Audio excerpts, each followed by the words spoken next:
السلام علیکم ورحمۃ اللہ وبرکاتہ۔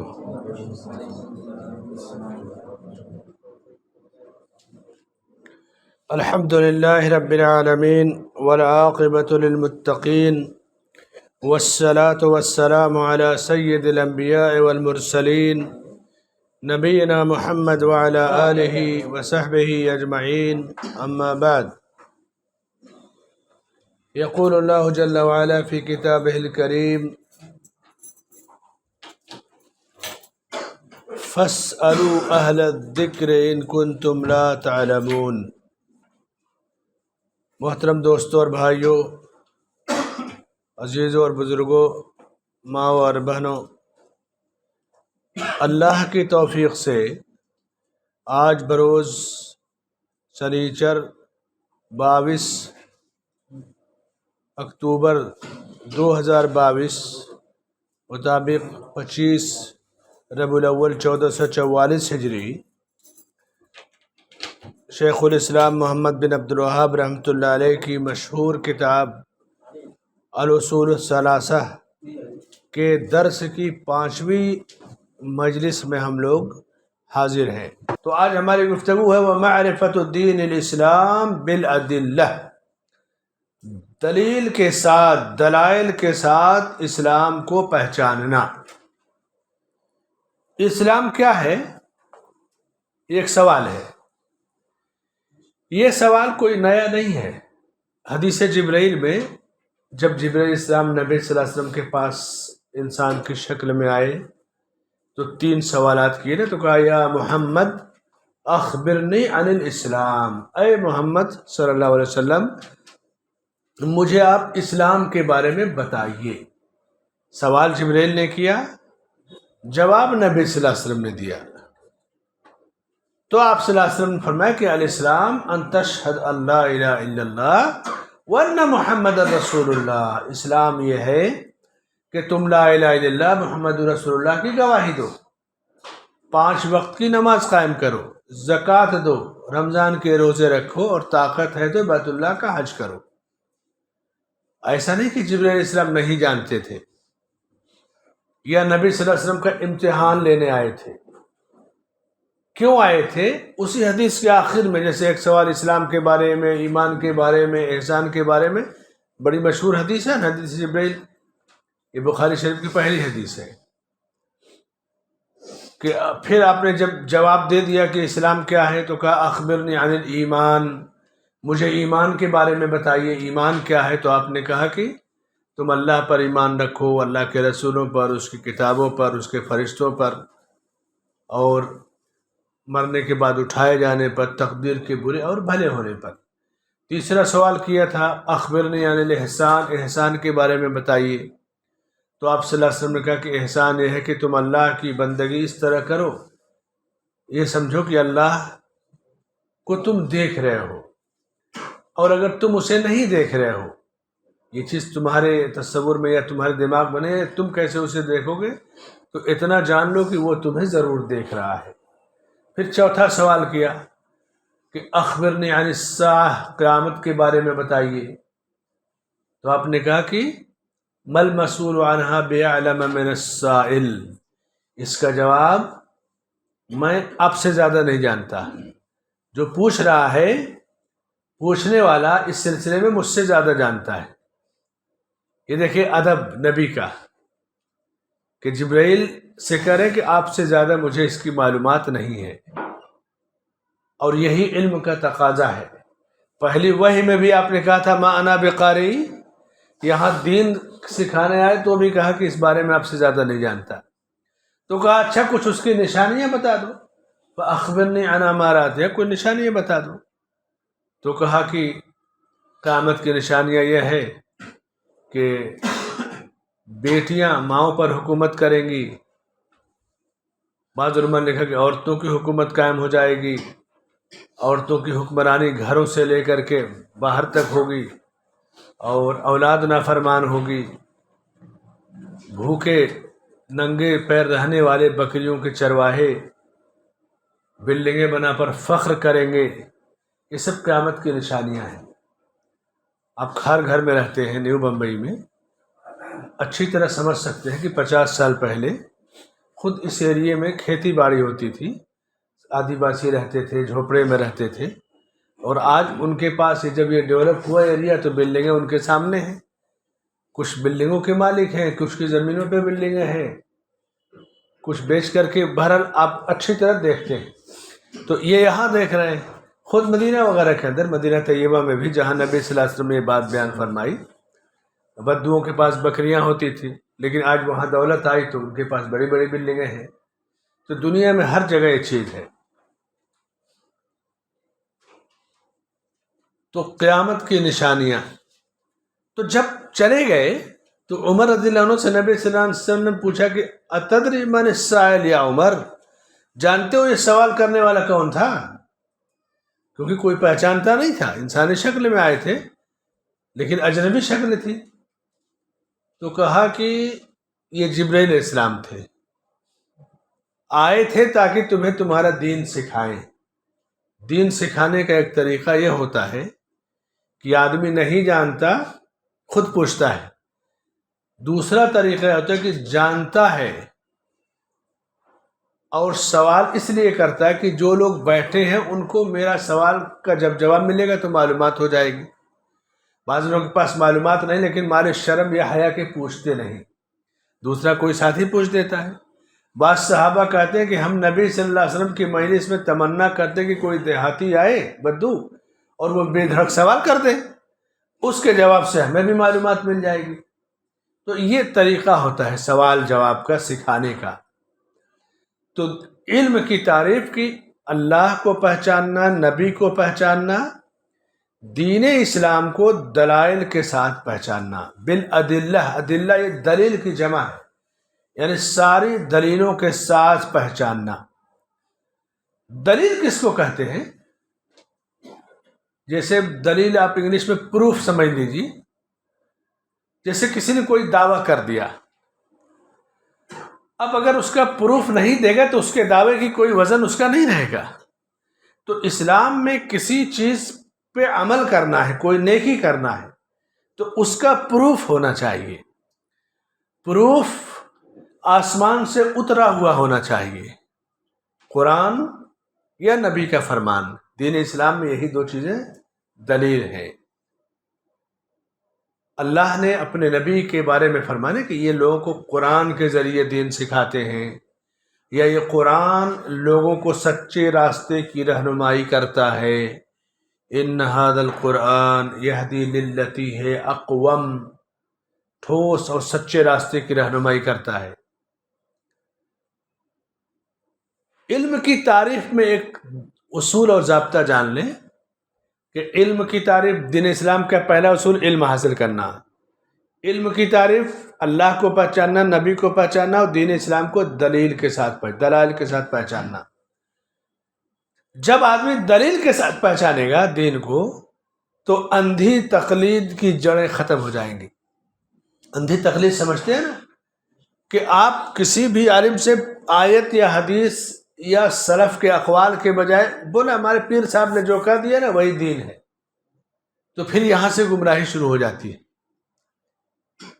علم کی تعریف یہی ہے کہ آپ دلائل کے ذریعے دین اسلام کو پہچانیں۔ اسلام کسی کی عقل کا محتاج نہیں ہے۔ بہت سارے لوگ آئیں گے، دانشور بنیں گے، دور اندیش بنیں گے اور دین کی تشریح کریں گے۔ آج میڈیا میں بھی ایسے ایسے دانشور بیٹھے ہوئے ہیں جو دین کی تشریح کر رہے ہیں، پوری تقریر سنیں، ایک آیت یا ایک حدیث نہیں ہے، اپنی دماغ سے کہیں گے بڑا دماغی آدمی ہے۔ بعض لوگوں کی کتابیں پڑھ لیجیے، پوری کتاب میں فلسفے، دن ترانیاں، آیت اور حدیث نہیں ہے۔ کوئی بھی شخص اگر اپنی گفتگو میں وحی الہی کے ذریعے دین کی بات نہیں کرتا تو اس کی بات مردود ہے۔ اسلام دین وحی ہے، آسمان سے اترا ہوا دین ہے، اور اسلام قرآن اپنی تفسیر کے ساتھ آسمان سے اترا ہے۔ جیسے قرآن کی آیتیں ہیں نا، قرآن کی تفسیر بھی آسمان سے اتری ہے۔ احادیث، نبی صلی اللہ علیہ وسلم کی باتیں، یہ قرآن کی تفسیر ہے۔ حدیثوں تفسیروں میں ایک مفسر امام مجاہد گزرے ہیں، جیسے امام مجاہد ہیں، عبداللہ بن عباس ہیں، ضحاک ہیں، بڑے بڑے مفسرین تابعین۔ امام مجاہد تابعی ہیں، عبداللہ بن عباس رضی اللہ عنہ کے شاگرد ہیں۔ امام طبری اور امام قرطبی، تفسیر طبری تفسیر قرطبی ہے نا، ان لوگوں نے ان کے اقوال کو نقل کیا ہے۔ تفسیر کی بڑی کتابوں میں قرطبی اور طبری اس لیے مستند ہیں کہ امام قرطبی یا امام طبری جو تفسیر میں کوئی بات کہتے ہیں تو آیت کی تفسیر حدیث سے اور حدیث کو سند کے ساتھ ذکر کریں گے، ایسا نہیں کہ حدیث اٹھا کے ذکر کر دیں، سند کے ساتھ۔ تو یہ خوبی ہے ان تفسیروں کی۔ امام مجاہد عبداللہ بن عباس رضی اللہ عنہ کے شاگرد ہیں۔ عبداللہ بن عباس نبی کریم صلی اللہ علیہ وسلم کے شاگرد ہیں۔ کہتے ہیں کہ میں نے پورا قرآن عبداللہ ابن عباس کے پاس 2 مرتبہ ختم کیا۔ غور کیجیے کیسے ختم کیا، ناظرہ نہیں، کہا کہ ایک آیت پڑھتا تھا اور رک جاتا تھا، کہتا کہ اس کا وہ مطلب اور وہ تفسیر بتائیے جسے آپ نے نبی کریم صلی اللہ علیہ وسلم سے سنا ہے۔ دوسری آیت پڑھتا، کہتا اب وہی تفسیر بتائیے جو آپ نے نبی سے سیکھی ہے۔ اس طرح میں نے ایک ایک آیت کر کے پورا قرآن 2 بار ختم کیا عبداللہ بن عباس کے پاس۔ نبی نے امت کو قرآن اور اس کی تفسیر دونوں عطا کی۔ عبداللہ بن عباس مفسر قرآن ہے، امام جو ہے مجاہد تابعی ہیں، اور تابعی کے جو نبی کے صحابہ کے شاگرد ہیں، جنہوں نے نبی سے نہیں ملاقات کی، صحابہ سے، اس طرح سے انہوں نے قرآن کو سیکھا ہے۔ تو دلیل کا اہتمام جتنا زیادہ مضبوط ہوگا اتنا زیادہ گمراہی آپ کے قریب نہیں آئے گی، اتنا زیادہ آپ کی فکر بلند ہوگی۔ ہر بات آپ پروف کے ساتھ جب کریں گے اور وحی الہی کی روشنی میں پروف کریں گے تو آپ کی بات کہیں کٹ نہیں پائے گی، آپ کا عمل سنت کے مطابق ہوگا۔ یہ دین اللہ ہے، اللہ کا دین ہے۔ ان الدین عند اللہ الاسلام، اللہ کے نزدیک دین حق مقبول ترین دین اسلام ہے، جو آسمان سے اترا ہے۔ یہ کسی کی عقل کی تفسیر کا محتاج نہیں ہے، کسی کے فلسفے اور کسی کی رائے کا محتاج نہیں ہے۔ یہ اسلام ایک ایک چیز کی دلیل کے ساتھ دنیا میں موجود رہے گا، اور ہے اور رہے گا۔ ہماری کمی یہ ہے کہ آج ہندوستان میں 30-32 کروڑ مسلمان ہیں اور 60-65 کروڑ غیر مسلم ہندو ہیں اور دوسری آبادیاں ہیں۔ اس 30 کروڑ میں آپ بڑی مشکل سے 1,00,000 2,00,000 ایسے مسلمانوں کو پائیں گے جو اسلام کو دلیل کے ساتھ جانیں۔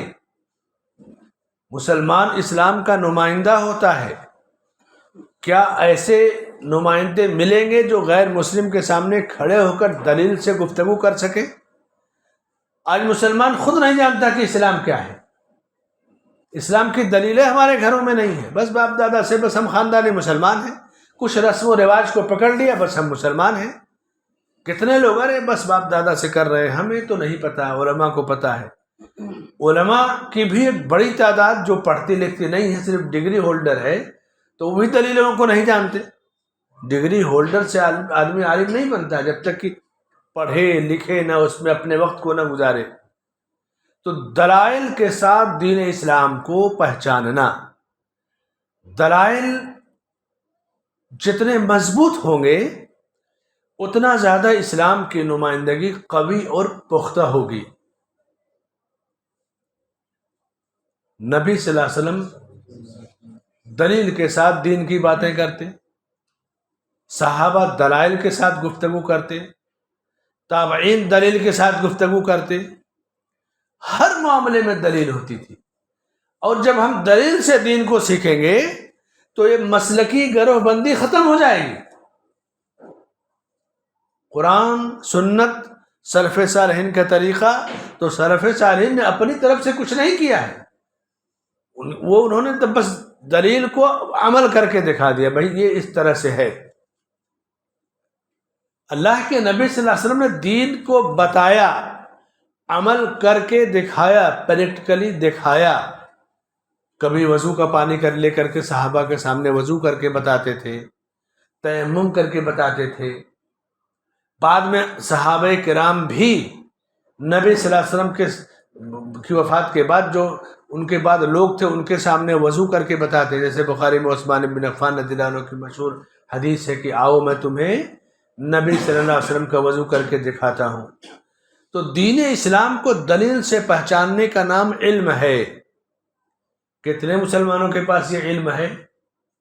علم علم ہم چلائیں گے، لیکن مسائل کی دلیلیں ہمارے پاس نہیں ہیں. اور جب تک دلیل نہیں ہوگی تب تک ہم علم کے دعوے دار نہیں ہو سکتے. اور دلیل رب کا قرآن، نبی کا فرمان. یہ جتنے لوگ ڈھول تاشے اور عید میلاد وغیرہ مناتے ہیں، آپ لاکھوں کے مجمع میں پوچھ دو کہ بھائی محبت رسول پر 2 آیت پڑھ کر سنا دو بس. آپ دیکھیں دائیں بائیں دیکھنے لگے گے. محبت رسول کا مجمع ہے نا، بھلے وہ بدعت ہے، لیکن کہو ایسی 2 آیتیں جس میں اللہ نے نبی سے محبت کا ذکر کیا ہو بتا دو، اطاعت کا ذکر ہو، ایسی 2 آیتیں سنا دو. آج ہم دلائل نہیں، ہم رسم و رواج کے طور پر چل رہے ہیں، دیکھی دیکھا چل رہے ہیں. رسم و رواج کا نام دین نہیں ہے، اندھی تقلید کا نام دین نہیں ہے. کسی کی تھیوری، کسی کی فکر یا کسی کے ذاتی جو اس کی سوچ ہے اس کا نام دین نہیں ہو سکتا. یہ دین وحی الہی ہے، آسمان سے اترا ہوا. کسی کے عمل کا یہ محتاج نہیں کہ اس نے فلاں نیا طریقہ اپنایا. ساری چیزیں قیامت تک اپنی اصلی شکل میں موجود رہیں گی. اسلام کیا ہے؟ ہر نبی کے زمانے میں جو ان کے پیروکار ہوتے تھے وہ مسلمان کہے جاتے تھے. یعنی دین اسلام نبی کے بعد آیا، لیکن دوسرے انبیاء جو تھے جیسے موسیٰ علیہ السلام کے ماننے والے، عیسیٰ علیہ السلام کے ماننے والے، ابراہیم علیہ السلام کے، وہ اس مسلمان ہی اس زمانے کے ہوا کرتے تھے. اس شکل میں دین حنیف یعنی دین اسلام جو ہمارے سامنے موجود ہے قرآن نہیں تھا، لیکن رب کی اطاعت جس انداز میں نبیوں نے بتایا وہی اسلام تھا اس زمانے کا، وہی لوگ اس زمانے کے مسلمان تھے. ان الدین عند اللہ الاسلام، دین اللہ کے نزدیک دین اسلام ہے. اور اسلام دلیل کے ساتھ جاننے کا نام دین اسلام. اگر کوئی بغیر دلیل کے عمل کرنا چاہے تو گمراہ ہو جائے گا، بغیر علم کے عمل کرنا چاہے تو بھی گمراہ ہو جائے گا. علم دلیل ہے، اور اس کے بعد علم کے مطابق عمل. یہود کے پاس علم تھا، عمل نہیں کرتے تھے. نصارہ کے پاس علم نہیں تھا اور عمل کرتے تھے. تو دونوں چیزیں ہیں، اللہ کو پہچاننا، نبی کو پہچاننا، اور دین اسلام کو دلیل کے ذریعے پہچاننا. اور دلیل کی تعریف جس سے آدمی اپنے اصل مقصد تک پہنچ جائے. ختم معاملہ. بڑے سے بڑے قضیے کیس عدالتوں میں رہتے ہیں، اور جب مکمل دلیل یا پروف انہیں مل جائے مسئلہ حل ہو جاتا ہے. تو یہ ہے دین اسلام. دین اسلام کی دلیل آپ کو کہیں کہیں وحی کے ذریعے ملے گی، کہیں آپ کی نگاہوں کے سامنے آپ کی عقل کے ذریعے ملے گی. جیسے وحی الہی میں ساری چیزیں موجود ہیں. آسمان ہے، آسمان سے آپ رب کو پہچاننا چاہیں. سورج، چاند ہیں، ستارے ہیں، ان سے اپنے رب کو پہچاننا چاہیں. عقل ہے تو آپ دیکھیں گے نا کہ کون ہے اس کا خالق، کون ہے اس کا مالک، پورے انسانوں کو روزی کون دیتا ہے، کون ہے جو سب کا پالنہار ہے. تو یہ ہے دین اسلام. ان الدین عند اللہ الاسلام. اسلام سلامتی سے ہے، پیس جس کو کہتے ہیں، امن و سلامتی. یعنی اسلام کا مطلب ہی ہے کہ سلامتی ہو، امن و امان قائم ہو، سلامتی، ہر طرح کی سلامتی ہو. ہم جو سلام کرتے ہیں نا، السلام علیکم، دیکھیں یہ بھی اسلام کی خاص تعلیم ہے. سلامتی کی دعا ہے. اسلام کے بارے میں اللہ نے کہا کہ وَمَن يَبْتَغِ غَيْرَ الْإِسْلَامَ دِينًا فَلَن يُقْبَلَ مِنْهُ، اسلام کے سوا کوئی اگر دوسرا دین اختیار کر لے، دوسرے دین پہ چل کر کے لائف گزارنا چاہے، عیسائی ہے، یہودی ہے، مجوسی ہے، ہندو دھرم ہے، اور سوچے کہ میں اسی دھرم پہ رہ کے اللہ کو پالوں گا اور نبی کو پالوں گا، جنت کو پالوں گا، کہا فَلَن يُقْبَلَ مِنْهُ، اس کا کوئی عمل نہیں قبول کیا جائے گا۔ ان الدین عند اللہ الاسلام، آخری رسول کے آنے کے بعد اب آخری رسول کو ماننا ہے، اور یہ دین مکمل ہے، اس دین میں کمی یا اضافے کی گنجائش نہیں ہے، نہ ایک جملہ گھٹانے کی نہ ایک جملہ بڑھانے کی کوئی گنجائش نہیں ہے۔ دین اسلام اپنی پوری تفسیر کے ساتھ، پوری تعلیمات کے ساتھ مکمل ہے، نماز پوری جزئیات کے ساتھ مکمل ہے، روزہ مکمل ہے، حج مکمل ہے، زکوٰۃ کے طور طریقے مکمل ہیں، جو جدید یا نئے مسائل آئیں، علم اگر ہے دلیل کے ساتھ آپ گفتگو کریں تو عالم کا علم جتنا گہرا ہوگا اس کے سامنے مسائل بھی بہت آسان ہو جائیں گے۔ بعض دفعہ سوالات ایسے آتے تھے کہ آدمی دنگ رہ جاتا تھا۔ عمر بن خطاب رضی اللہ عنہ کے زمانے میں ایک نصرانی بادشاہ نے چند سوالات لکھے کہ دنیا میں وہ کون سی جگہ ہے جہاں پہ سورج کی روشنی صرف ایک بار پڑی، اس کے بعد سورج کی روشنی وہاں تک نہیں گئی۔ دوسرا سوال، دنیا میں وہ کون سی قبر ہے جس کا مردہ بھی زندہ اور وہ قبر چلتی ہے، راؤنڈ لگاتی ہے۔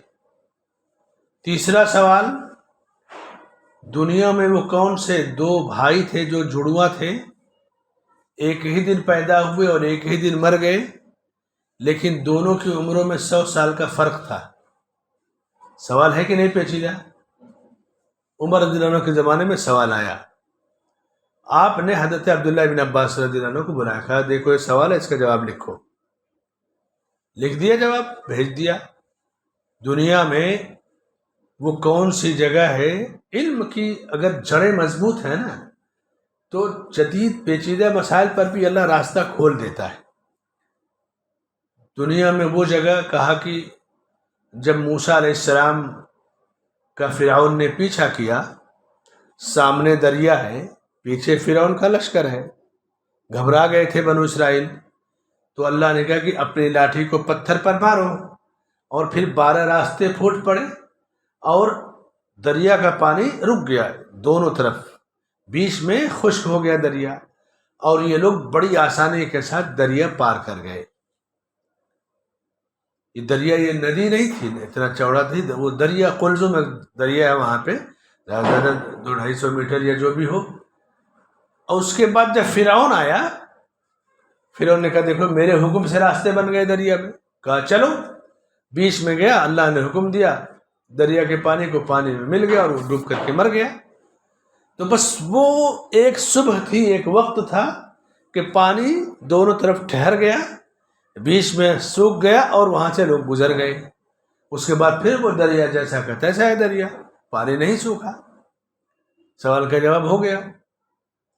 دنیا میں وہ کون سی قبر ہے جو اپنے، جس کا مردہ بھی زندہ ہے اور جو قبر اپنے مردے کو گھماتی ہے، راؤنڈ لگاتی ہے؟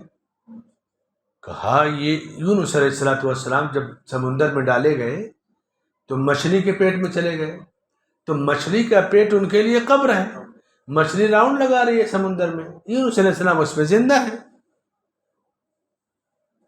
یہ دوسرے سوال کا جواب ہوا۔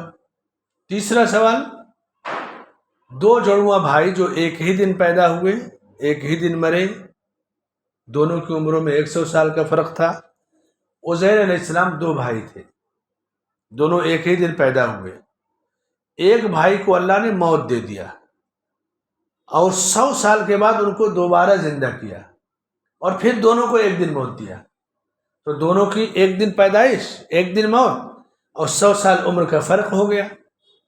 تو اس نے جب سنا اس بات کو تو کہا کہ مسلمانوں میں لگتا ہے کوئی پیغمبر زندہ ہے، اس لیے کہ ان سوالوں کا جواب پیغمبر کے علاوہ کوئی نہیں دے سکتا۔ لیکن دنیا والے جانتے ہیں کہ مسلمان دلیل کے ساتھ دین کو سیکھتے ہیں۔ پوری دنیا میں مسلمان ایک ایسی قوم ہے جس نے اپنے نبی سے لے کے سارے صحابہ یا دین کو جن لوگوں نے بیان کیا ان تمام کے حالات اچھی طرح محفوظ کر رکھے۔ کون سی آیت، کون سی حدیث کس نے بیان کیا، اس نے کس سے سنا، اس نے کس سے سنا، پورے حالات موجود ہیں۔ یہ علم دین دلائل کے ساتھ سیکھنے کا اہتمام مسلمانوں کے پاس رہا ہے۔ کہاں دلیل سے کٹ گیا مسلمان، وہاں اپنے دین سے کٹ جائے گا۔ سنی سنائی باتوں پہ یقین ہو گیا تو پھر ختم، وہ گمراہ ہو جائے گا۔ تو دین اسلام کو دلیل کے ساتھ جاننا اور پہچاننا، یہ ہے علم کی تعریف۔ علم کی تعریف کیا ہے؟ معرفت اللہ، اللہ کو پہچاننا، اللہ کے نبی کو پہچاننا، دین اسلام کو دلیل کے ذریعے پہچاننا، یہ علم کی تعریف ہے اور دین کا پہلا اصول ہے۔ ٹھیک، اب اس کو حدیث سے دیکھیے۔ ایک حدیث میں ابو سعید خدری رضی اللہ عنہ اس کے راوی ہیں، نبی صلی اللہ علیہ وسلم فرماتے ہیں کہ جس نے کہا رضیت باللہ ربا وبالاسلام دینا وبمحمد صلی اللہ علیہ وسلم نبیا، جس نے کہا کہ میں اللہ کے رب ہونے پر راضی ہو گیا، اسلام کے دین ہونے پر راضی ہو گیا، اور محمد صلی اللہ علیہ وسلم کے رسول اور نبی ہونے پر راضی ہو گیا، تو اسے ایمان کا لطف مل گیا۔ یعنی یہ پہلا اصول علم حاصل کرنا، اور پھر علم کی تعریف، اور پھر حدیث کی روشنی میں اس علم کی قیمت۔ صبح شام اللہ کے نبی صلی اللہ علیہ وسلم یہ دعا پڑھتے تھے، رضیت باللہ ربا وبالاسلام دینا وبمحمد صلی اللہ علیہ وسلم نبیا رسولا یا رسول النبیہ، یہ صبح و شام کی دعائیں بھی تھیں۔ تو یہ ہے پہلا اصول، علم حاصل کرنا۔ یہ اصول کہیں سے گڑھا ہوا نہیں ہے، یہ حدیث کی تشریح ہے۔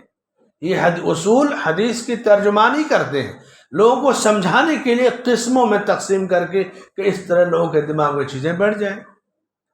علم کے بعد پھر دوسرا مرحلہ کیا ہے؟ عمل کرنا، العمل بہ، عمل کرنا۔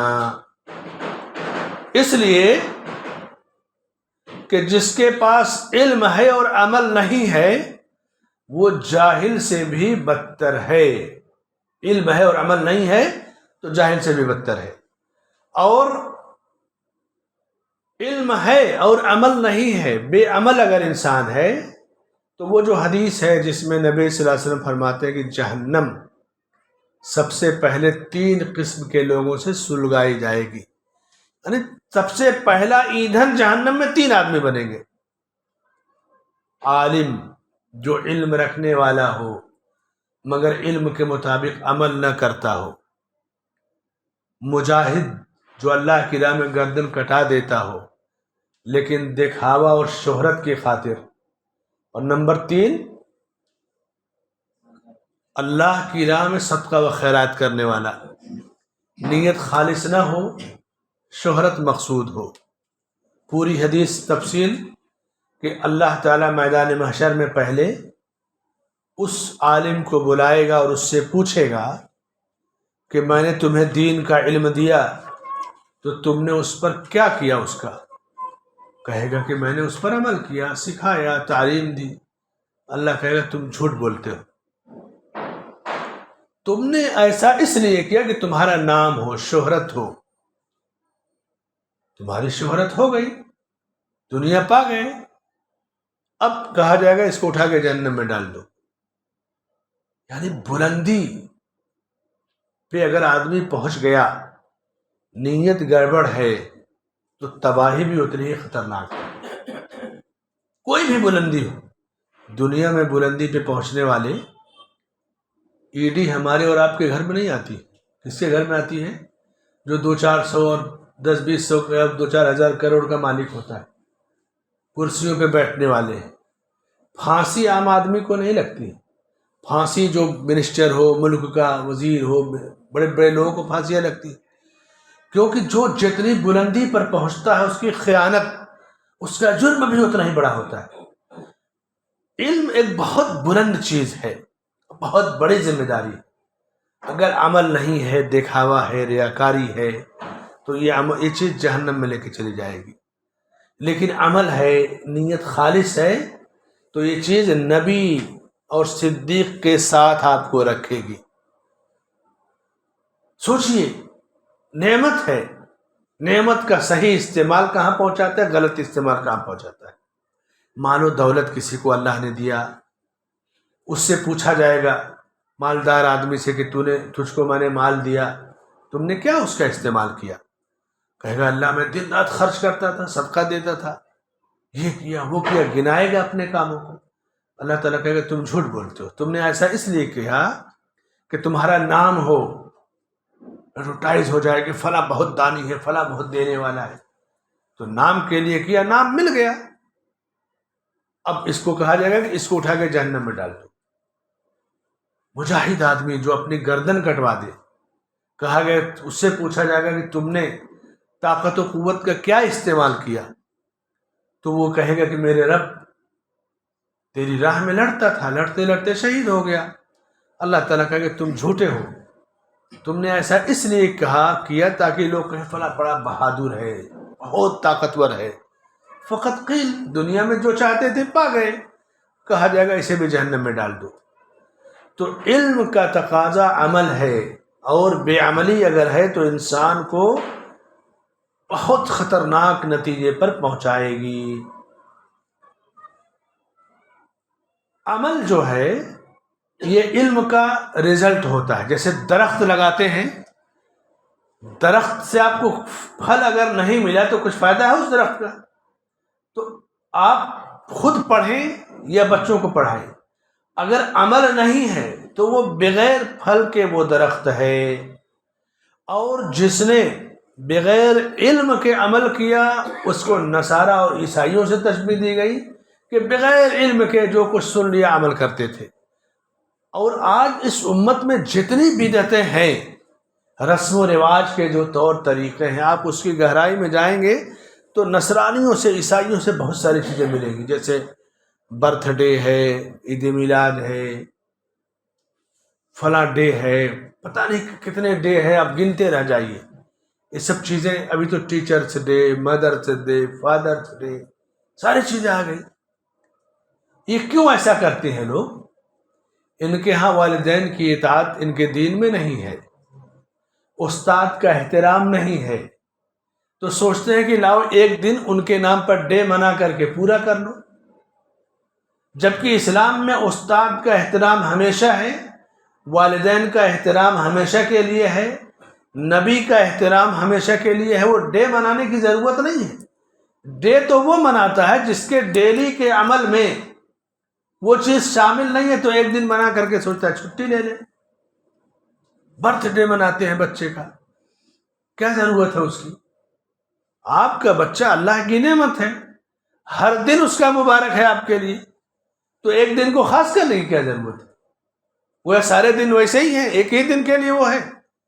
یہ کیا ہے؟ اندھی تقلید، دوسروں کی دیکھی دیکھائی چیزیں ہمارے گھروں میں گھسائی، اور دین اسلام کو دلیل اور پروف کے ساتھ نہ پہچاننے کا نتیجہ ہے۔ اصول پہلا ہو گیا علم حاصل کرنا، علم کی تعریف آپ جان گئے، اللہ کو پہچاننا، نبی کو پہچاننا، اور دین اسلام کو دلائل کے ساتھ پہچاننا۔ اس کے بعد دوسرا اصول عمل کرنا، اس علم کے مطابق عمل کرنا۔ عمل بغیر علم کے عمل سے بھی گمراہی ہے، اور علم ہے اور عمل نہیں ہے تو بھی گمراہی ہے، دونوں چیزیں ہیں۔ بغیر علم کے کوئی عمل کرے گا گمراہ ہو جائے گا، علم ہے عمل نہیں ہے تو بھی وہ تباہی اور ہلاکت کی طرف ہے۔ تو علم کے ساتھ عمل کا ہونا ضروری ہے۔ ان الذين آمنوا وعملوا الصالحات كانت لهم جنات الفردوس نزلا، جو لوگ ایمان لائے اور عمل کرتے رہے، نیک عمل کرتے رہے، تو ان کا ٹھکانہ جنت الفردوس ہے۔ یعنی علم کے ساتھ عمل، اس کا نتیجہ جنت الفردوس ہے۔ عمل کے بعد ایک بڑی ذمہ داری آتی ہے. جب آپ کے پاس علم ہو گیا، عمل کرنے لگے، تو پھر اس عمل کی لوگوں کو دعوت دینا، اس عمل کی دعوت دینا. اگر آپ کا عمل دلیل کے ساتھ ہے، علم کی روشنی میں ہے، تبھی تو آپ دعوت دیں گے. آپ کوئی عمل کر رہے ہو، آپ خود ہی نہیں جانتے کہ کیوں کر رہے ہو. کسی نے 2-4 سوال کیا، گھما پھرا کے آپ کیا کر سکتے ہو؟ عمل کی دعوت وہی دے پائے گا جو عمل دلیل کے ساتھ کرتا ہے، سنت اور وحی کی روشنی میں دلیل اس کے پاس موجود ہے. بغیر دلیل کے عمل کرنے والا کیا کر سکتا ہے؟ دعوت ایک ایسا مشن ہے جس کو اللہ نے سب پر نہیں فرض کیا ہے. جس کے پاس علم ہے اسی کے لیے دعوت ہے. رسول سے بھی پہلے دعوت کا مطالبہ نہیں کیا تھا. کہا اقرا، علم حاصل کیجئے، پڑھیے. اب دیکھا مجھ کو نہیں آتا پڑھنا لکھنا، جبرائیل نے سکھا دیا. جب ٹرینڈ ہو گئے تو کہا کہ یا ایھا المدثر قم فانذر وربک فکبر، اے کملی اور لپیٹ کر سونے والے اٹھیے، لوگوں کو ڈرائیے، اپنے رب کی بڑائی بیان کیجیے. دعوت کا حکم علم حاصل کرنے کے بعد دیا. دعوت ایک بہت بڑا کام ہے. دعوت کا جب آپ کام کریں تو یہ وہ کام ہے جو رسولوں والا کام ہے، اللہ کے انبیاء اور رسولوں کا کام ہے. رسولوں کو دعوت سے پہلے اللہ نے صبر اور تحمل کی دعوت دی کہ آپ مزاج میں صبر پیدا کیجیے.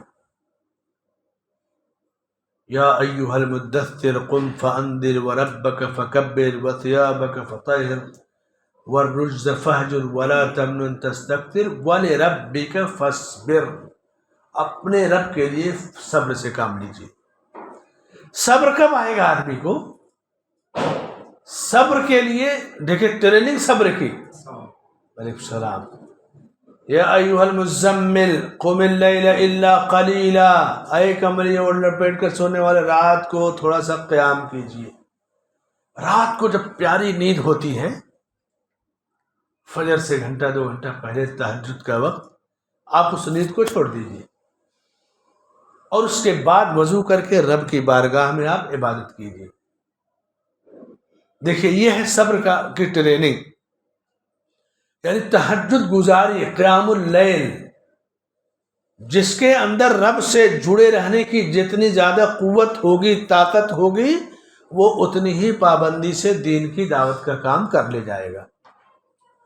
اسی لیے قیام اللیل، جو لوگ بھی گزرے اللہ والے، ان کا قیام اللیل نہیں چھوٹتا تھا، تہجد کی نماز نہیں چھوڑتے تھے. اس لیے کہ فرض نمازوں میں مؤذن بلاتا ہے حی علی الصلاۃ، آؤ نماز کی طرف، لیکن اس نماز میں اس وقت اللہ تعالیٰ بلاتا ہے کہ حل من سائل فاعطیہ، کیا کوئی مانگنے والا ہے جسے میں دوں، کوئی مدد طلب کرنے والا جس کی مدد کروں. اس وقت رب خود بلاتا ہے بندوں کو. اور جو رب کی آواز سن کر کے اٹھتا ہے، عبادت کرتا ہے، ایسا شخص دنیا میں اپنے آپ کو کبھی تنہا نہیں محسوس کرے گا. پوری دنیا جب سو رہی ہے تو وہ رب سے جڑا ہوا ہے. اس کی ہمت، اس کی بات الگ انداز کی ہوتی ہے عام لوگوں سے، کیونکہ اس کا تعلق اس رب سے گہرا ہے. تو علم کے بعد عمل، اور عمل کے بعد اس عمل کی دعوت. دعوت کے الگ الگ طریقے ہیں. آپ اسپیچ اور لیکچر دیجیے. نبی صلی اللہ علیہ وسلم کبھی لوگوں کو جمع کر کے لیکچر دیتے، جیسے صفا پہاڑی پہ چڑھ کر لیکچر دیا. کبھی آپ شخصی ملاقات کرتے تھے، جیسے بازار وکاز ہے اور دوسرے بڑی جگہوں پہ جہاں میلے لگتے، وہاں جاتے لوگوں میں دعوت دیتے تھے. کبھی آپ علم کا حلقہ بناتے تھے، جیسے اب ہم اور آپ بیٹھے ہیں. مسجد نبوی میں صحابہ کا حلقہ تھا، اصحاب صفہ کا، اور ان کو ٹرین کر کے داعی بناتے، اور پھر وہ دنیا میں پھیل کر کے انہوں نے دعوت کا کام کیا. علم حاصل کر کے بیٹھے نہیں رہے، بلکہ دنیا بھر میں پھیل گئے. لکھنا، کتابیں لکھنا، ترجمہ کرنا، ٹرانسلیشن کرنا، یا اس دور میں جن کے پاس سوشل میڈیا کا پلیٹ فارم ہے، آپ الگ الگ انداز میں دعوت کو پھیلائیے. سب کے سرکل میں کسی کے غیر مسلم ہے، یہودی ہے، عیسائی ہے، بدعتی ہے، مسلمان ہے، کسی کو عمل کی کمی ہے، کسی کو ایمان کی، عقیدے کی. تو علم کی جڑیں جب آپ کی مضبوط رہیں گی تو آپ دلیل کے ساتھ جب علم سیکھے رہیں گے، عمل کا آپ کے پاس ہتھیار ہے، تو پھر آپ آسانی سے دعوت میں کامیابی حاصل کر سکتے ہیں. تو علم یہ پہلی چیز ہے، علم کی تعریف. اس کے بعد پھر عمل کرنا علم کے مطابق، اور پھر تیسری چیز اس عمل کی لوگوں کو دعوت دینا. دعوت کا فائدہ کیا ہے؟ دعوت دینے کا فائدہ جانتے ہیں؟ اللہ کے رسول صلی اللہ علیہ وسلم فرماتے ہیں کہ من دعا الی ہدن، جس نے کسی کو ہدایت کی دعوت دی تو دعوت دینے کا اس کو اتنا ہی اجر ہے جتنا اس کی دعوت کو سن کر کے عمل کرنے والے کو، اور عمل کرنے والے کے عمل سے اس کی نیکی سے کمی نہیں کی جائے گی. سوچیے کہ اللہ کے رسولوں کو، صحابہ کو کتنا اجر ملتا ہوگا. پوری دنیا میں دین اسلام ہے، ان کی محنتوں سے تو دین ہم تک پہنچا ہے. جو ائمہ، فقہا، محدثین جنہوں نے دین کی خدمت کی، کتنی نیکیاں ان کے نام عمل میں ہوں گی. جس نے کسی کو ہدایت کی طرف بلایا تو اس راستے پر چلنے والے کو اتنا ہی اجر ملے گا جتنا عمل کرنے والے کو. عمل کرنے والے کے عمل اور نیکی میں سے کمی نہیں کی جائے گی. اور جس نے کسی کو برائی کی طرف بلایا، غلط راستہ دکھا دیا، شراب خانہ سکھلا دیا، شراب پینا سکھلا دیا، بدکاری سکھلا دیا، سود خوری، چوری یا حرام کوئی بھی راستہ کسی کو سکھا دیا، جب تک اس حرام راستے پر رہے گا، جتنا وہ گناہ وہ کرے گا اس کو ملے گا گناہ، اتنا ہی اس راستہ بتانے والے کو بھی ملے گا. کتنا خطرناک جرم ہے یہ. اسی لیے اللہ کے نبی صلی اللہ علیہ وسلم نے علی رضی اللہ عنہ سے کہا تھا خیبر کے موقع پہ، فواللہ لئن یہدی اللہ بک رجلا واحدا خیر لک من حمر النعم. اللہ اگر تمہارے ذریعے کسی ایک کو ہدایت دے دے تو یہ سرخ اونٹوں سے بہتر ہے. سرخ اونٹ کیا ہے؟ عرب کے اندر سرخ اونٹ سب سے قیمتی چیز اس وقت ہوتی تھی. جیسے آج آپ بمبئی کی سب سے قیمتی چیز کیا ہے جو آپ سوچتے ہو یہ مجھے مل جائے، یہ میری ملکیت ہو جائے، میرا ہو جائے. مان لو تاج محل ہوٹل کو لے لیجئے، سوچے کہ یہ میرے نام لکھ جائے، میری پراپرٹی ہو جائے، یا اور کوئی بڑی پراپرٹی سوچے کہ یہ میری ہو جائے. تو جو درجہ ہے، کسی کے ذریعے کسی کو اللہ ہدایت دے دے تو اس زمانے کی سب سے قیمتی چیز جو ہوتی ہے ہدایت پانا، اس سے بڑی قیمتی چیز ہوتی ہے. دعوت اللہ اتنی پیاری چیز ہے، اور اگر اس میں اخلاص نہیں ہے، ریاکاری ہے، دکھاوا ہے، تب تو سزا بھی اتنی ہی خطرناک ہے. اب جب آپ دعوت دیں گے تو دعوت کے اندر ایسا نہیں ہے کہ بڑی آسانی سے نکل جائیں گے. رسولوں کو پتھر مارا گیا، رسولوں کو جادوگر کہا گیا، رسولوں کو برا بھلا کہا گیا، تو پھر ہماری آپ کی کیا حیثیت ہے؟ کہنے دیجئے کوئی کچھ کہتا ہے. آپ کا تعلق اللہ سے مضبوط ہو، بات آپ کی پروف اور دلیل کے ساتھ ہو، علم کی بنیاد پر ہو، خود آپ عملی طور سے مضبوط ہوں، اور پیچھے دائیں بائیں مڑ کے مت دیکھیے، اپنا کام کرتے رہیے.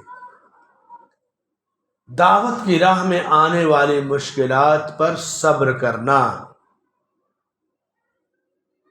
یہ صبر یہیں سے امتحان ہوتا ہے بندے کا. آدمی کہہ رہا میرا اپنا تو کوئی فائدہ نہیں، میں کیوں بربادی یا بدنامی مول لوں. نہیں، وہ بدنامی کا معاملہ ایسا ہے کہ جتنا آپ کو کوئی رسوا کرنا چاہے گا، آپ صحیح ہیں تو اللہ تعالیٰ آپ کو عزت دے گا. لوگوں کی رسوائی کا کوئی رسوا کرنے والا خود اللہ کے یہاں رسوا ہو جائے گا۔ وہ لوگ جو اس زمانے میں نبی کو ستاتے، چیلنج کرتے، صحابہ کو ستاتے، کسی کا نام جانتے ہیں، کسی کا ذکر خیر ہے؟ اللہ ان کے عمل کے ساتھ انہیں تباہ کر دیتا ہے، برے عمل کے ساتھ۔ اور جو دعوت اللہ کا کام کرتے ہیں اللہ تعالیٰ ان کی حفاظت کرتا ہے۔ دعوت کی راہ میں آنے والی مشکلات پر صبر کرنا ایک بڑا خطرناک ٹرینڈ چلتا ہے کہ آپ اگر دعوت دیں تو کہیں گے یہ تو یہودیوں کے ایجنٹ ہیں، یہ تو فلاں تنظیم سے جڑے ہیں، یعنی کسی سے آپ کو جوڑنا بڑا آسان ہو جائے گا، یہ تو قادیانی ہے، یہ تو دہریہ ہے، یہ بہت آسان سے چیز ہے۔ آپ گھبرائیے نہیں۔ بعض دفعہ لوگ دلیل کے بغیر گفتگو کرتے ہیں۔ ایک آدمی جبیل میں جب ہم لوگ تھے، مسجد کے امام کے پاس گیا، عرب امام تھے سعودی، ان سے سوال کیا۔ اب ہندوستانی آدمی اپنا ٹوٹی پھوٹی عربی میں، تو میں مسجد میں تھا پہلے سب میں، انہوں نے میری طرف بھیج دیا، کہا شیخ انصار اس کا جواب دو۔ سوال سنا اس کا، سوال کیا تھا کہ جبیل میں، ہم لوگ سعودیہ میں جہاں تک جبیل تھے، ہمارے شریف درجی صاحب وہاں پڑھتے تھے، کورس بھی کیا وہاں پہ ہم لوگ کے یہاں۔ کون سا لیول 3 کیا آپ نے کہ 2؟ لیول 2 کیا تھا۔ وہاں پر بڑا سسٹم مضبوط تھا کورسوں کا۔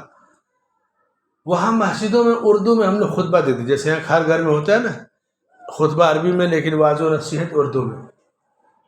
تو کہتا ہے یار یہاں اردو میں خطبہ ہوتا ہے، میں تو انڈیا میں کبھی اردو میں خطبہ سنا ہی نہیں، یہ کیسے ہوتا ہے؟ بعض کیمپوں میں ہم لوگ اردو میں خطبہ دیتے تھے، اور آج بھی جو علماء ہیں وہاں پہ خطبہ دیتے ہیں الحمدللہ۔ میں نے کہا کہ یہ بتاؤ اردو میں خطبہ کیوں دیا جاتا ہے؟ تاکہ لوگ سمجھ سکیں۔ تم کہتے ہو نبی کے زمانے میں اردو میں خطبہ نہیں ہوتا تھا، یہ بتاؤ کہ صحابہ میں کوئی اردو سمجھتا تھا؟ نبی صلی اللہ علیہ وسلم یا صحابہ کے زمانے میں اردو تھی؟ اگر تم عربی سیکھ لو تو ہم عربی میں خطبہ دیں گے۔ پہلے تم زبان سیکھو عربی، تب نہ ہم تمہیں عربی میں خطبہ دیں گے۔ نہیں تو تم کو جو زبان آتی ہے اس میں اگر دین نہیں سکھائیں گے تو کیسے سمجھو گے؟ میں نے کہا تم نے اہل حدیث کا نام سنا ہے کبھی؟ کہہ رہے ہاں، وہ تو نبی کو نہیں مانتے نا، قرآن کو نہیں مانتے۔ یہ جملہ اللہ اکبر، قرآن تو مانتے ہی نہیں وہ لوگ۔ میں نے کہا اچھا یہ جو قرآن ہے اثر البیان مسجدوں میں رکھا تھا، میں نے کہا یہ لاؤ ذرا دیکھو۔ میں نے کہا یہ تفسیر کیسی ہے، پڑھتے ہو؟ کہا ہاں یہ تو میں پڑھتا ہوں، میرا وہ کفیل لا کے دے گیا، پڑھتا ہوں۔ میں نے کہا جانتے ہو اس کا ترجمہ مولانا محمد جوناگڈھی رحمۃ اللہ علیہ نے کیا ہے۔ جوناگڑھ گجرات میں ایک جگہ ہے، وہاں کے اہل حدیث عالم تھے۔ اس کی تفسیر حافظ صلاح الدین یوسف جو لاہور کے بہت بڑے عالم مولانا تھا اللہ حنیف بھوجیانوی رحمۃ اللہ علیہ کے شاگرد، اس کو مراجعہ یعنی چیک کیا ہے ڈاکٹر وسیع اللہ عباس جو حرم کے اندر درس دیتے ہیں، مولانا صفی الرحمن مبارک پوری رحمۃ اللہ علیہ، ڈاکٹر اختر جمال، یہ سب تو اہل حدیث علماء ہیں۔ کہا ایسا ہے کیا؟ میں نے کہا ایسا تو ہے۔ کہا لیکن مجھے جو بات بتائی گئی کہ اہل حدیث قرآن کو نہیں مانتے۔ تو بعض دفعہ آدمی کے پاس غلط فہمی بیٹھی رہتی ہے، دلیل کے ساتھ جب کوئی چیز آدمی نہیں حاصل کرتا کہ ہمارے مولانا نے جو کہہ دیا، پیر صاحب نے کہہ دیا، بس وہی ماننا ہے۔ مشہور واقعہ ہے نا کہ کسی مسجد کے، یہ بمبئی کا واقعہ ہے، اور مولانا مختار ندوی صاحب رحمۃ اللہ علیہ نے البلاغ میں لکھا بھی ہے باقاعدہ، کوئی مسجد کے امام محلے کے بنیے سے سودا لیتے تھے۔ اب پیسہ زیادہ ہو گیا تو بنیے نے کہا مولانا ذرا پیسہ دے دیجئے، بہت ہو گیا ادھار۔ تو کہا پیسہ مانگو گے؟ جمعہ میں اعلان کر دیا کہ بنیا وہابی ہو گیا ہے۔ اب پورے محلے کے لوگ اس سے سودا لینا بند، دکان پہ سناٹا، کوئی نہیں جا رہا ہے۔ پوچھا بھائی کیا بات ہے؟ کہا کہ تم وہابی ہو گئے، امام صاحب نے کہا ہے۔ اس نے کہا میں تو کافر ہوں، ہندو ہوں، میرا وہابی سے کیا لینا؟ کہا ہم کچھ نہیں جانتے، ہمارے امام صاحب نے کہا بنیا وہابی ہوگا، ہم تم سے سودا نہیں لیں گے۔ یہ صورت حال اس ملک کی، بمبئی شہر کی تھی میرے بھائیوں دوستوں. کیوں کہ ہم نے جو کہہ دیا بڑوں نے بس وہی ہے درست. کیا ہے وہابی، کیا ہے دین، کیا ہے شریعت؟ کچھ نہیں، اندھی تقلید، علم کے بغیر عمل، اور عمل ہے تو صحیح عمل کی کوئی دعوت نہیں دے رہا، بس اتنی ہی چیز کی دعوت جتنے سے آدمی کا اپنا میٹر اور الو سیدھا ہو. تو دعوت کی راہ میں آنے والی مشکلات پر صبر کرنا، بہت کچھ کہا جائے گا. اور رسول سے بڑی شخصیت کسی کی نہیں دنیا میں ہوئی. رسول کو کیا نہیں کہا گیا؟ جادوگر، کاہن، مجنون، دیوانہ. رسول کی بیوی ام المومنین عائشہ صدیقہ رضی اللہ عنہا پہ تہمت. کہاں سے چھوڑا گیا آپ کو؟ لیکن آپ رب کے اتنے ہی زیادہ قریب تھے. تو دعوت میں آپ کسی کی پرواہ نہ کریں. صبر و تحمل کے لیے رسول کی زندگی کو بار بار پڑھیں کہ میں تو وہ کام لے کر چلا ہوں جو میرے رسول کا تھا، تو میرے رسول سے زیادہ بھی مجھے تکلیف آ سکتی ہے، اس لیے کہ میرے رسول کا عمل تو بہت بلند تھا، اللہ کے قریبی تھے. میں تو ایک گنہگار بندہ ہوں، میری کیا حیثیت ہے؟ تو دعوت کی راہ میں آنے والی پریشانیاں اور مشکلات پر صبر کرنا، یہ 4 چیزیں ہوئی، 4 مسائل جن کا سیکھنا ضروری ہے. وہ کیا ہے؟ نمبر 1 علم حاصل کرنا. علم کی تعریف ہو گئی کہ اللہ کو پہچاننا، نبی کو پہچاننا اور دین اسلام کو دلیل کے ذریعے پہچاننا. دوسرا اصول کیا ہے؟ عمل کرنا. تیسرا اصول کیا ہے؟ اس عمل کی دعوت دینا. اور چوتھا اصول دعوت کی راہ میں آنے والی مشکلات پر صبر کرنا. اب یہ اصول آپ کہیں گے اصول، ضابطے، قاعدے، قانون کہاں سے لا رہے ہیں؟ یہ اصول قرآن کی ایک سورہ کے اندر موجود ہے. سورہ العصر میں اللہ نے کہا والعصر، قسم ہے زمانے کی، ان الانسان لفی خسر، انسان خسارے میں ہے، الا الذین آمنوا، ایمان یہی علم ہے، وعملوا الصالحات، ایمان کے بعد عمل، وتواصوا بالحق، یہ نمبر 3 ہے، حق کی وصیت کرنا، دعوت دینا، وتواصوا بالصبر، اور دعوت کی راہ میں آنے والی مشکلات پہ صبر کرنا. علم، عمل، دعوت، اور دعوت کی راہ میں آنے والی مشکلات پہ صبر. یہ 4 چیزیں ہوئیں. تو یہ 4 مسائل، 4 اصول کہاں سے ملے آپ کو؟ سورہ عصر کی تفسیر سے. عصر میں، عصر کے معنی ہوتے زمانہ، وقت. انسان کی زندگی کا ایک لمحہ جیسے چلا گیا نا، ابھی 8:05 ہو رہا ہے، اب قیامت تک یہ 8:05 دوبارہ نہیں آئے گا. صبح کا 8:05 دوسرا ہوگا، شام کا 8:05 دوسرا ہوگا. وقت گزر رہا ہے. اللہ نے سورہ العصر میں وقت کی، زمانے کی قسم کھائی، اس لیے کہ انسان کی زندگی میں سب سے قیمتی چیز وقت ہے. وقت بندے کا اگر برباد ہو گیا تو جتنا وقت برباد ہے اتنا وقت سمجھ لیجیے کہ واپس اسے نہیں ملے گا. عبداللہ بن عباس بعد دوسرے صحابہ کہتے تھے کہ موت سے زیادہ سخت مجھے اس وقت لگتا ہے کہ میرا وقت چلا گیا، وقت کو برباد کر دیا. موت تو تمہیں زندگی سے کاٹے گی، وقت کی بربادی تو تمہیں بندگی اور رب کی اطاعت سے کاٹ دینے والی چیز ہے. اس لیے سب سے قیمتی چیز وقت. امام راضی ایک مفسر ہے، ان کے بارے میں آتا ہے کہ ایک آدمی کو دیکھا انہوں نے کہ دھوپ میں بیٹھ کر برف بیچ رہا ہے. پہلے زمانے میں، آج کے 30-40 سال پہلے، رمضان گرمیوں میں پڑتا تھا، فریج وغیرہ کا اتنا رواج نہیں تھا، تو شام کو بورے سے ڈھانک کر کے بھوسے وغیرہ میں رکھ کے برف رکھے رہتے تھے. ٹھنڈے پانی کے لیے لوگ جاتے، بھائی مجھے آدھا کلو 1 کلو برف دے دو. یاد ہے کہ نہیں پرانے لوگوں کو؟ یہ ایک زمانہ تھا. اب تو نعمتیں ہو گئی، برف وغیرہ سب کے پاس فریج ہے، بہت ساری سہولتیں ہیں. کہتے ہیں میں نے ایک آدمی کو دیکھا، کہتا ہے لوگوں جلدی سے میرا برف خرید لو نہیں تو گل جائے گا۔ اب ظاہر سی بات ہے اگر وقت کے اندر کسی نے برف خرید لیا، اس کی محنت کام آ گئی، اس کا سرمایہ پیسہ ضائع نہیں ہوا، اس کو فائدہ مل گیا۔ لیکن اگر ٹائم گزر گیا اور برف گل گیا، پانی بن گیا، تو اس کو کچھ ملے گا؟ کہا اس سے میں نے کہا کہ یہی سورہ عصر کی تفسیر ہے یہاں پہ، کہ انسان کی زندگی برف کی طرح پگھل رہی ہے۔ اگر برف بیچنے والا کہ برف جس طرح وقت کے اندر نہیں کسی نے خریدا، گل گیا، سب برباد، تو اللہ نے جو 60-70 سال کی ہمیں عمر دی ہے، یہ عمر گزر رہی ہے، 1 منٹ گیا تو دوبارہ واپس نہیں آئے گا۔ آپ آج 2022 کی 22 اکتوبر اب قیامت تک واپس نہیں آئے گا، کل 23 اکتوبر ہے، اس طرح آگے آپ بڑھتے جائیں گے۔ زندگی برف کی طرح پگھل رہی ہے، اور جس طرح برف کا تاجر وقت کے اندر برف بیچ لیا تو کامیاب ہے، اسی طرح زندگی کے وقت کی آپ نے اگر قدر و قیمت کر لی، رب کی دی ہوئی مہلت سے فائدہ اٹھا لیا، تب تو کامیاب ہے۔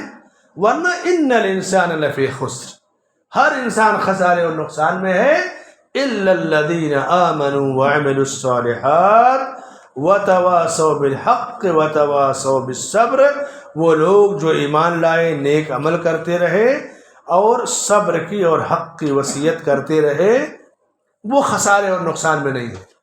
اسی لیے امام شافعی رحمۃ اللہ علیہ کا مشہور قول ہے کہ اگر اللہ تعالی اپنی مخلوق کے لیے صرف یہی ایک سورہ اتار دیتا جو قرآن میں ہے، سورہ عصر، تو رہنمائی اور ہدایت کے لیے کافی ہو جاتی، کیونکہ پورا دین اسلام، پوری شریعت، پورا جو کچھ مطلوب ہے آپ اس سورہ کے اندر غور کریں گے، سب کچھ پا جائیں گے۔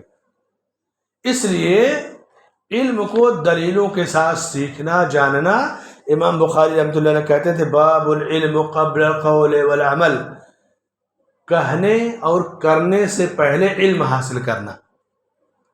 دلیل فَعْلَمْ أَنَّهُ لَا إِلَهَ إِلَّا اللَّهُ وَاسْتَغْفِرْ لِذَنبِكَ، یعنی آپ کچھ بولیں یا کچھ کہیں اس سے پہلے آپ کو علم حاصل کرنا ہے۔ تو یہ دین کے جو 3 اصول ہیں اور 4 جو مسائل ہیں جن کا سیکھنا ضروری ہے، آج ہماری گفتگو اختصار کے ساتھ یہ ہوئی کہ ہر مسلمان کے لیے ضروری ہے کہ یہ 4 مسائل پہلے جانے۔ پہلی چیز اللہ کو پہچاننا، دوسری چیز نبی کو پہچاننا، اور تیسری چیز دین اسلام کو دلیلوں کے ساتھ پہچاننا، اور پھر علم کی جو تعریف ہے، اللہ کو پہچانا، نبی کو، دین اسلام کو دلیل کے ساتھ پہچاننا۔ یہ ایک حدیث کی روشنی میں رضیت باللہ ربًا وبالاسلام دینا وبمحمد صلی اللہ علیہ وسلم نبیًا۔ اس کے بعد دوسرا جو اصول ہے عمل کرنا، اور عمل کا فائدہ بڑا وسیع باب ہے، اور تیسرا عمل کی طرف دعوت دینا، اور چوتھا دعوت کی راہ میں آنے والی مشکلات پر صبر کرنا۔ اور یہ 4 مسائل، والعصر ان الانسان لفی خسر الا الذین آمنوا نمبر 1، وعملوا الصالحات نمبر 2، وتواصوا بالحق نمبر 3، وتواصوا بالصبر نمبر 4۔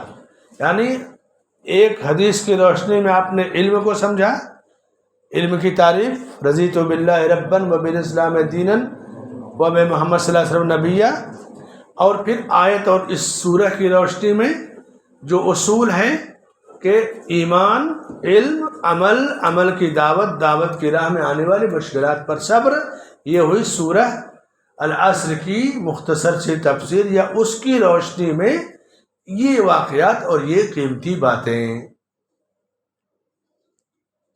انسان عمل سے پہلے اگر علم نہیں حاصل کرتا تو پھر وہ ہلاک ہو جائے گا۔